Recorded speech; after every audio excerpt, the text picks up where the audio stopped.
Ok, vamos a esperar y ya está.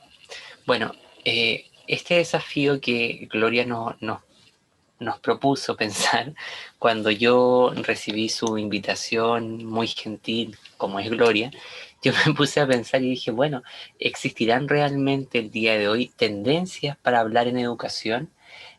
Porque si atendemos al principio de que el fenómeno educativo es en su esencia un fenómeno que es el resultado de la materialidad, ¿no? Un, y que siempre está en devenir y que por lo tanto este es un fenómeno inacabado, en permanente movimiento, no sé si existirán tendencias actuales en investigación educativa y me acordaba de que hace 6 años, la primera vez que visité Brasil, me tocó dar una conferencia sobre este tema y me vio enfrentado al mismo obstáculo que me veo enfrentado el día de hoy, que no es saber si existen a ciencia cierta tendencias consolidadas, sino que más bien un conjunto de propuestas que viajan, se mueven y transitan, pero no sé si existirán tendencias actuales en investigación educativa. ¿Y por qué digo esto? Porque la investigación educativa tiene es un punto bastante espinoso, al igual que la propia educación. Primero, tiene un saber que es el resultado del propio materialismo. Segundo, que el conjunto de objetos que trabaja la investigación educativa siempre están en directa relación con los referentes extrateóricos, es decir, con las necesidades sociales, políticas, culturales, económicas, y que por lo tanto eso es lo que hace que evidentemente vaya corriéndose el marco en cuanto a las investigaciones educativas. Pero frente a esto, yo también quisiera traer a colación el día de hoy algo que va a ser un poco mi intervención, que tiene que ver con las dificultades de orden metodológica heredadas por los clásicos modelos científicos y especialmente por los métodos y las metodologías de investigación heredadas por las ciencias sociales. Bueno, vamos a revisar algunas cositas. De entrada, quisiera decir que algunas de las ideas que vamos a comentar dicen relación con este problema que enfrentan los diseños de investigación. Yo recuerdo hace algunos casi 10 años atrás yo enseñaba bastante metodología cualitativa y haciendo una de mis clases yo decía, me di cuenta que muchos de los métodos convencionales como la etnografía, la hermenéutica, el estudio de casos, las narrativas biográficas, incluso las etnografías visuales o las microetnografías, entre tantos otros diseños que existen, en su mayoría hoy día están haciendo en el campo de las humanidades y de las ciencias sociales y la educación lecturas más bien descriptivas y no tan profundas de los fenómenos. Y esto me llevó un poco a darme cuenta que los métodos disponibilizados en los circuitos académicos, en las prácticas de investigación y en los proyectos obviamente investigativos, lo que hacen, tienen el problema de poder capturar la especificidad de los fenómenos. Y es sobre eso lo que yo hoy día quisiera compartir en el primer momento mi intervención, que tiene que ver justamente con interpelar estas tensiones o estas dificultades que nos enfrentan los métodos al interactuar con la amplitud de los fenómenos.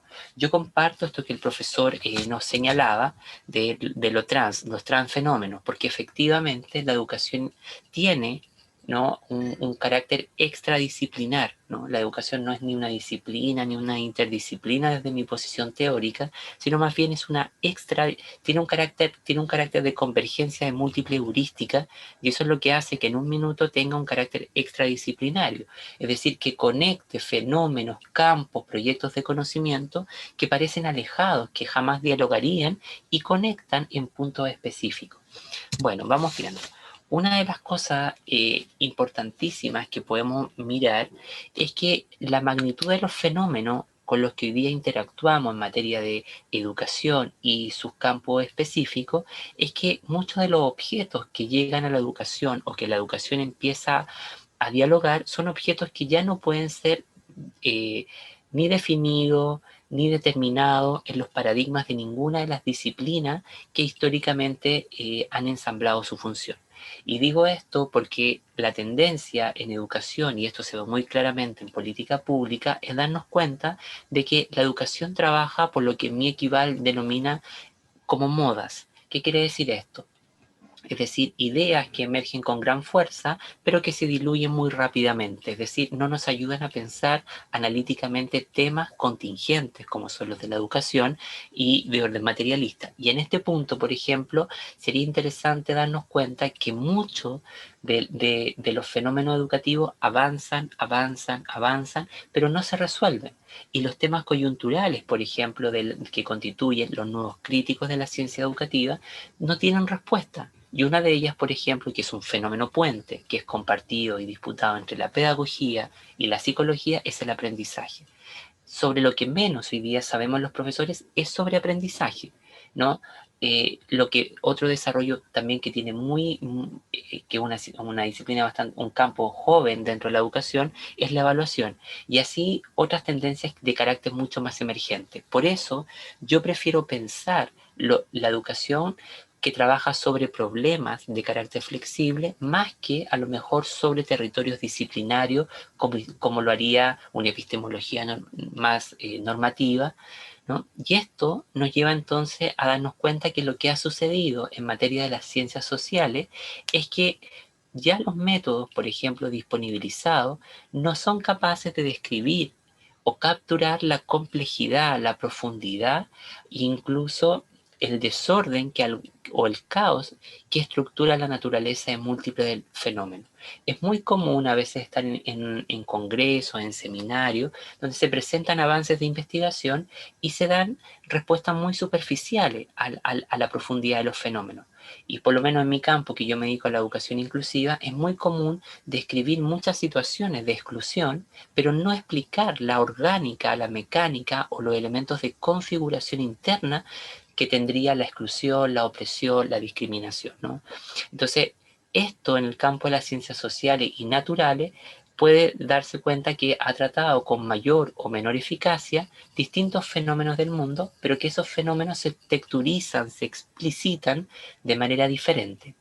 Y el argumento que yo intento acá es compartir con ustedes es que los métodos académicos de investigación ya no captan la complejidad o la profundidad de estos fenómenos.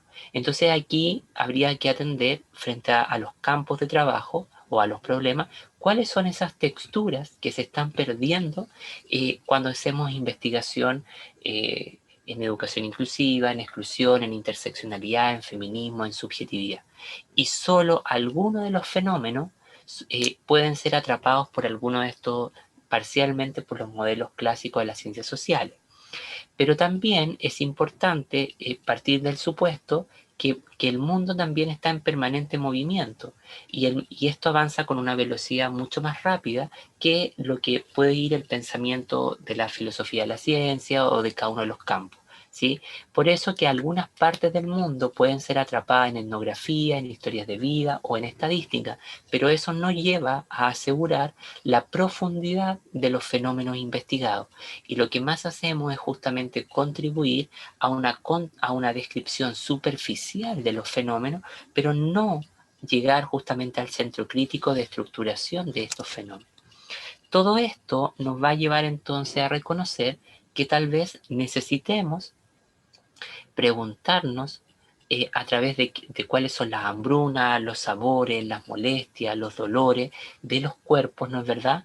Y cuáles serían las formas más idóneas de abordar estas formas de investigación, que sea dicho de paso, todas las temáticas que hoy día se investigan en la ciencia educativa son en su mayoría problemas emergentes y son problemas de carácter eminentemente políticos, relacionales, ligados al género, a la raza, a problemas microprácticos, estructurales, relacionales, etcétera, ¿no? Y eso exige la emergencia de otras formas de investigación aún desconocidas, y para eso yo creo más oportuno recuperar la propuesta de Quan-Xin Chen en Asia as Method, o de Erika Burban cuando habla de Chill as Method, donde ellos problematizan la infancia o Asia como un espacio imaginario y y descanonizan esta idea del método como un espacio normativo, ¿no? Ahora, el problema que yo veo acá es la sobrenormatividad de los métodos de investigación. Y frente a esto me parece importante entender el método como una estrategia analítica, es decir, como una estrategia reflexiva que nos permita abordar una multiplicidad de fenómenos, obviamente contingentes, pero que viajan y se movilizan por distintos campos. Esta idea entonces nos lleva a la necesidad de repensar nuestra idea con mayor claridad y rigor y encontrar formas de conocer lo indistinto y lo resbaladizo sin tratar de agarrarlos o mantenerlos apretados. El gran espectro de fenómenos investigativos que forman la constelación de las prácticas de investigación son fenómenos no vistos, desconocidos, tienen el carácter de lo que en física se denominan eventos raros, que están por ser descubiertos, ¿no? Y por eso me gusta a mí entender las prácticas de investigación bajo el concepto de Avi Barbuch, que este teórico de las imágenes, de los estudios visuales, que dice, bueno, las prácticas de investigación tendrían que entenderse como un laboratorio de experimentación. Cuando el método y las técnicas de investigación se entienden como un laboratorio, es más coherente con esta idea de una estrategia analítica para pensar una gran multiplicidad de temas, ¿no es verdad? Y capturar la profundidad de esto. Esto, a su vez, sería saber cómo efectuar una consulta situada, ¿no es verdad? Y entender justamente que nosotros sin duda necesitamos preguntarnos si ese saber es la metáfora que necesitamos conocer. Y ahí nuevamente yo le concedo el favor al profesor que me antecedió, porque en la medida en que nosotros no disloquemos las metáforas con las que pensamos los problemas, va a ser muy difícil que nuevas prácticas de investigación o nuevas formas de abordaje de los fenómenos puedan tener cabida y transformar el mundo. Nos guste o no, como decía Johnson y Laclau, nosotros pensamos a través de metáforas, pensamos en imágenes, y en la medida en que nosotros sigamos pensando, por ejemplo, que la educación inclusiva es educación especial, ninguna otra idea va a poder tener cabida en el mundo o de una forma soberana, ¿sí? Entonces, de alguna manera, son las metáforas, queridos compañeros, las que primero nosotros tenemos que descentrar. Si no cambia la metáfora, difícilmente cambian los esquemas de apropiación y los entendimientos del mundo. Esto, según Laff, nos va a llevar entonces a entender el viento que plantean las ciencias sociales, sugiere que se está empezando a solapar en direcciones como estas que estamos comentando.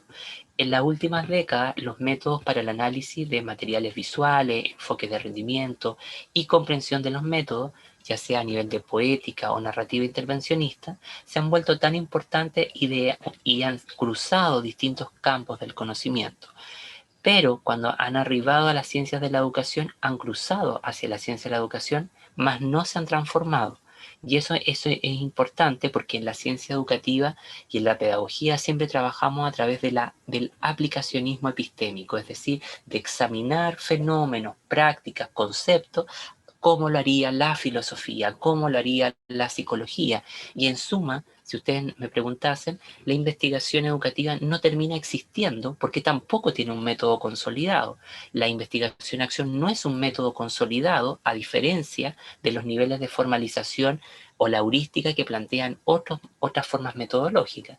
Y esto es importante reconocerlo porque la ciencia educativa es un campo de dispersión y en el fondo aglutina o entrecruza un conjunto de métodos, pero generando contaminación metodológica, y esto es lo que hace que muchos de los fenómenos tampoco puedan ser entendidos, y eso mismo repercute en cuanto a sus categorías de análisis, por ejemplo, ¿no?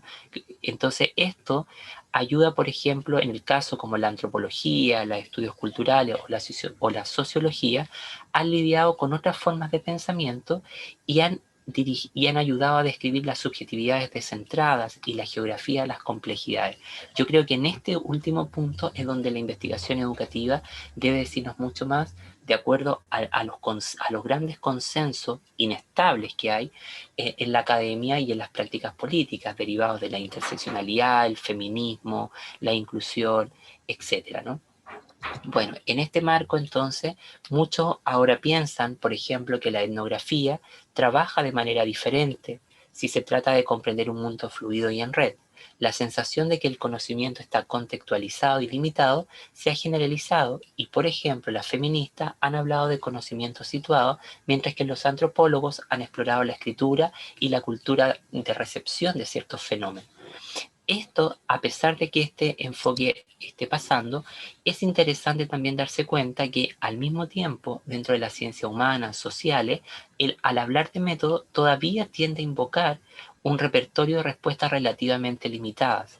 La colección y la manipulación de ciertos tipos de datos cuantitativos sigue siendo una práctica emblemática para los métodos de investigación en muchas partes de las ciencias sociales, incluida gran parte de la sociología, la economía, la psicología, la geografía humana, entre otras. Mientras que la recolección y la manipulación de datos y los tipos de materiales cualitativos son iconográficos en antropología, estudios culturales, estudios de la ciencia y en otras partes de la sociología y la geografía humana. Los de la iconografía cualitativa y cuantitativa y la división, y su división está integrada por muchos cursos sobre métodos de investigación. En el mundo de habla inglesa es inusual, quizás imposible calificar como el científico social de nivel de un grado, sin siguiendo dichos cursos y aprendiendo conjuntos de cursos de métodos apropiados. Es decir, que de alguna manera no es tan canónico y hay un enfoque mucho más flexible porque ya se trabaja desde los umbrales en la producción del conocimiento, ¿no? Y esto es lo que hace entonces que, por ejemplo, los procesos siempre vayan justamente a mover esos marcos metodológicos. Bueno, el problema no es tanto entonces en la falta de variedad de prácticas de método, sino en los entendimientos hegemónicos y en las pretensiones dominantes sobre los métodos. Y es allí donde yo prefiero entender el método no como en la clásica definición positivista que nos dice que es un conjunto de pasos, sino que prefiero entenderlo como una estrategia analítica, un espacio de multiposicionalidades para entender múltiples fenómenos, no es verdad que son contingentes y complejos. Bueno, yo me voy a saltar esto porque ya un poco lo he planteado, pero sí quisiera, antes de pasar a ver cuáles serían estas tendencias, es que un poco la educación y sus prácticas de investigación no podrían hablar o no podríamos afirmar de que es un campo con una única base epistemológica o con una única confluencia heurística. Cuando uno examina los fenómenos educativos en profundidad y con rigurosidad, uno se da cuenta que pasa por todos estos niveles. Los más asentados son el concepto de disciplina, multidisciplina, interdisciplina, transdisciplina, pero yo que articulo mi trabajo epistemológico en carácter postdisciplinar, cuando uno se da cuenta de lo postdisciplinar, no es una discusión dentro de los estudios de educación.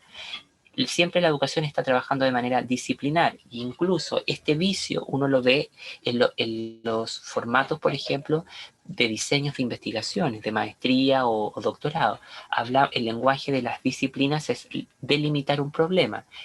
Y a veces vemos, por ejemplo, investigaciones transdisciplinarias que van a delimitar problemas, por ejemplo.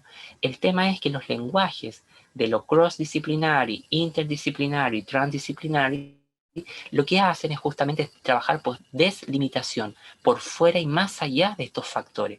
Por lo tanto, lo que quiero explicar con esto es que los fenómenos que hoy día constituyen las prácticas de investigación en educación no pueden ser definidos en una única convergencia. Van a mutar, van a cambiar y nos van a dar distintos ensamblajes heurísticos para comprender un fenómeno, ¿sí? Entonces, y también es muy importante reconocer que ninguno de estos conceptos que están en este esquema, al día de hoy en la literatura ni anglosajona ni hispanohablante, son conceptos o categorías claras a nivel metodológico ni conceptual. Bien, bueno, por ejemplo, a mí me gusta pensar las cosas mucho más interdisciplinaria, porque ahí podríamos decir que los objetos ya comienzan a descentrarse, a ser más fronterizos, mientras que lo transdisciplinar es como, de alguna manera, son fenómenos que van a albergar múltiples cosas, se van a fusionar, y mientras que lo postdisciplinar va a tratar de crear algo completamente nuevo, diferente, y esa pregunta de la constitución del objeto y del campo la que nunca queda tampoco tan clara en las prácticas de investigación.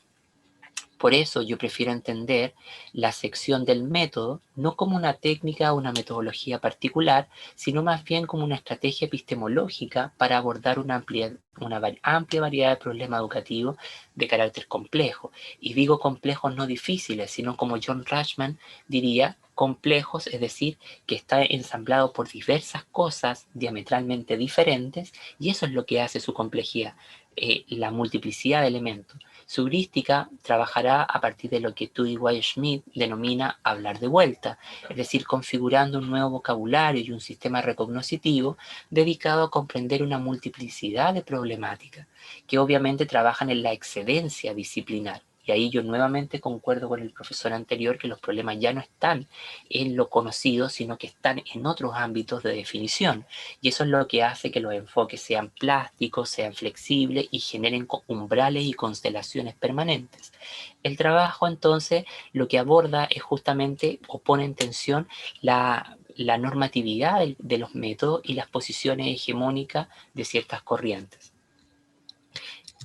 Bueno, si yo llevara un poco para compartirles cuáles son las líneas de investigación que están produciéndose hoy día, sin duda la que hace por lo menos 6 años ha tomado gran fuerza en Latinoamérica es la investigación sobre educación inclusiva.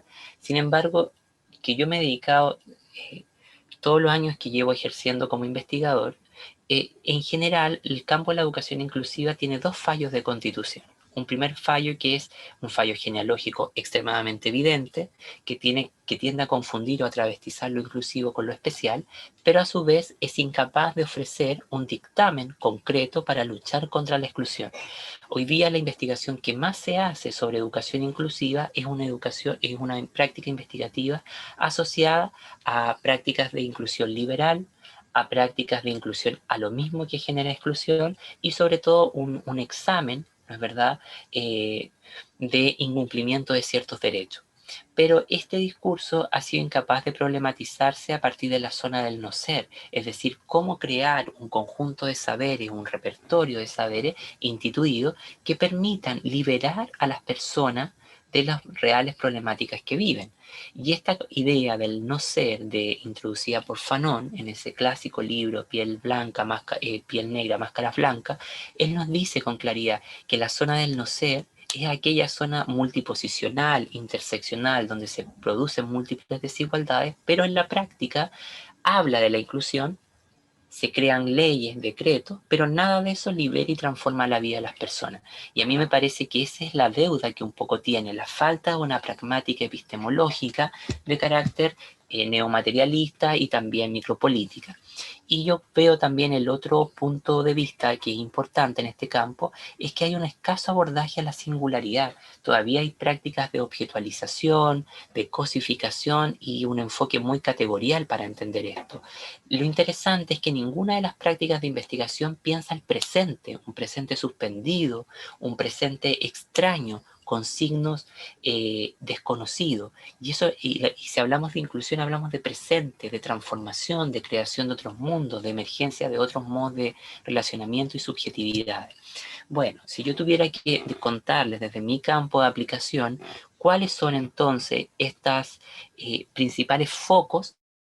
Podríamos decir que hoy día la investigación sobre justicia, feminismo, decolonialidad, interseccionalidad e inclusión está transitando desde esta idea o está dando una superación a esta visión de sujeto objetualizado, un sujeto exótico, una alteridad peyorativa, restrictiva, ¿no es verdad?, que consolida obviamente una pragmática y una gramática esencializadora, individualista, ¿no?, y que nos lleva entonces a la producción de un conocimiento y a prácticas políticas de asimilación, abducción y acomodación a lo mismo, que tributa entonces o responde con la zona imaginaria del ser, que son todos los atributos políticos, ontológicos de la hegemonía, mientras que en la actualidad se ve también este tránsito hacia la producción de sujetos de conocimiento. Y yo creo que aquí es donde nosotros debiésemos producir un cambio mayor, producir sujetos de conocimiento y no abyectos de conocimiento como este campo históricamente lo ha hecho, ¿no? Y bueno, y otros campos también críticos o proyectos políticos ligados a esto, ¿no? En esta lógica podríamos ver que consolida una pragmática y una gramática de orden materialista centrada en la multiplicidad de singularidades, porque si examinamos de dónde vienen o dónde surgen epistemológicamente los conceptos de alteridad, otredad, diversidad, singularidad, surgen todos del centro crítico de la multiplicidad. Y esto entonces nos lleva a reconocer que la creación de una praxis de conocimiento y una política de transformación del mundo y de interpelación. Ahora, otra línea de trabajo que ha penetrado muy fuerte o ha tensionado las discusiones en educación tiene que ver con la interseccionalidad, ¿no?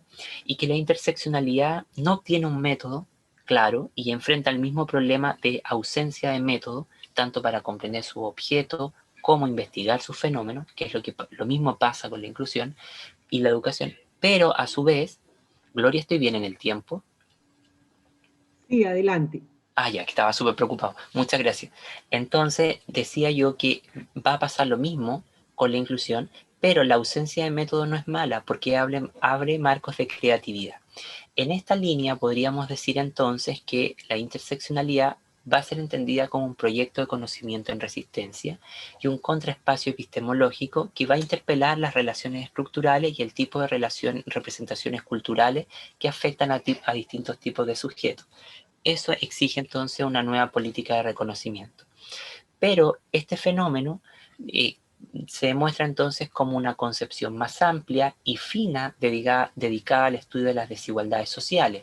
Por ello va a explicitar una conexión entre lo social, la justicia y la solución a las desigualdades complejas, ¿no? que adoptan distintas mascaradas, son performativas y regenerativas. Y también todo esto nos permite a nosotros sostener que al día de hoy lo que creemos que son fenómenos actuales no son los reales síntomas del presente. Y esto es un tirón de orejas para aquellos que hacemos educación, porque en educación es una práctica oscura, cerrada muchas veces y anacrónica, y necesitamos aprender a leer esos signos del presente para justamente generar procesos mucho más acordes a la tramas materiales y subjetivas emergentes que están en desarrollo. A su vez va a favorecer un recurso que permite entender la inclusión, la justicia, los derechos humanos, pero requiere herramientas más efectivas para identificar los tipos de distinciones que contribuyen a la discriminación, agrupando distintas formas de violación de derechos humanos que pueden agruparse en varias categorías y que generan distintos sistemas de opresión o discriminación múltiple, etc. Y también se va a entender como una crítica a las injusticias sociales que caracterizan las desigualdades sociales complejas y nos invita entonces a imaginar alternativas y a proponer un cambio social positivo, ¿no? Bueno, en este ámbito yo también considero que una de las líneas emergentes tiene que ver con la justicia educativa, ¿no? Y que un poco como el concepto es tan nuevo, no tiene un desarrollo metodológico acabado ni analítico, va a tomar prestado las bases en la justicia social. Y para ello, si lo conectamos con la interseccionalidad, diríamos entonces que todos estos fenómenos sintagmáticos, como yo los defino, surgen del agenciamiento heurístico, son todos problemas de agenciamiento heurístico que nos permiten entender marcos epistemológicos, que regulan las definiciones de lo que cuenta como teoría y cómo éstas serán muchas veces evaluadas. Permite cuestionar entonces las reglas de gubernamentalidad y del extrañamiento designado entre lo neo y lo liberal, pero además todos ellos van a compartir la necesidad de fomentar una comprensión de la acción social y los territorios psíquicos de sus implicados, ¿no? Y aquí yo creo que aquí es donde está la mayor deuda también en cuanto a esto. La clave está en la forma avanzada en que se van a subordinar a determinados grupos y también creo que debemos explorar la acción social y los territorios psíquicos justamente porque son en esto donde se producen las principales manifestaciones o las políticas de resistencia humana. En este marco, una investigación en el ámbito educativo debiese considerar 4 niveles de análisis, como la experiencia, las prácticas intersubjetivas, los regímenes institucionales y los sistemas simbólicos y discursivos. ¿Sí? Ahora, la pregunta es, ¿cómo utilizamos este enfoque en la educación, ¿no? Y cómo pensamos a través de este enfoque? Entonces, un poco a mí me gustaría pensar, ¿no es verdad? Esto que les estoy comentando como desde la perspectiva de lo que plantea Dorian Massey.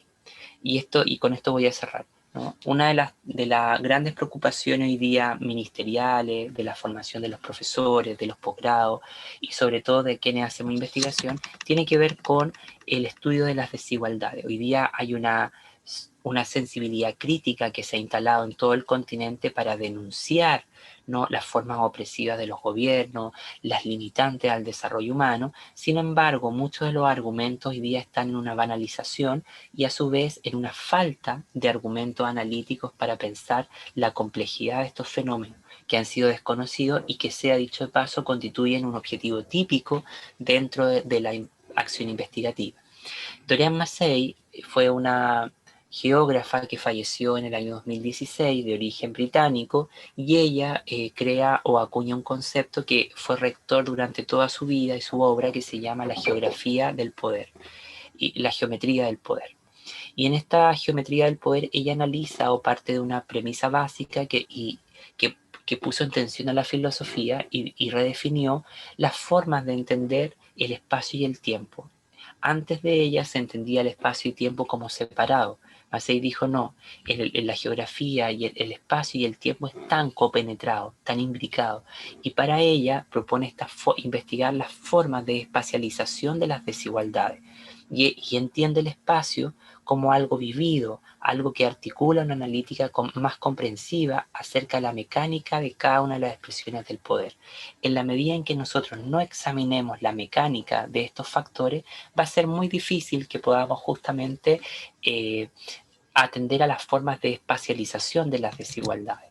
Y ella justamente nos dice que las desigualdades, al igual que las articulaciones del funcionamiento del espacio, operan a través de múltiples interrelaciones, convergencias, interacciones que posibilitan reconocer los espacios y las múltiples formas de desigualdad. En adelante, espacialización de las desigualdades. El espacio es el resultado de singulares tipos de relaciones de poder, que tampoco son siempre bien descritos, y tanto las desigualdades, el poder y las diversas formas de opresión como la inclusión, la justicia social, son formas que deben modelizar el espacio.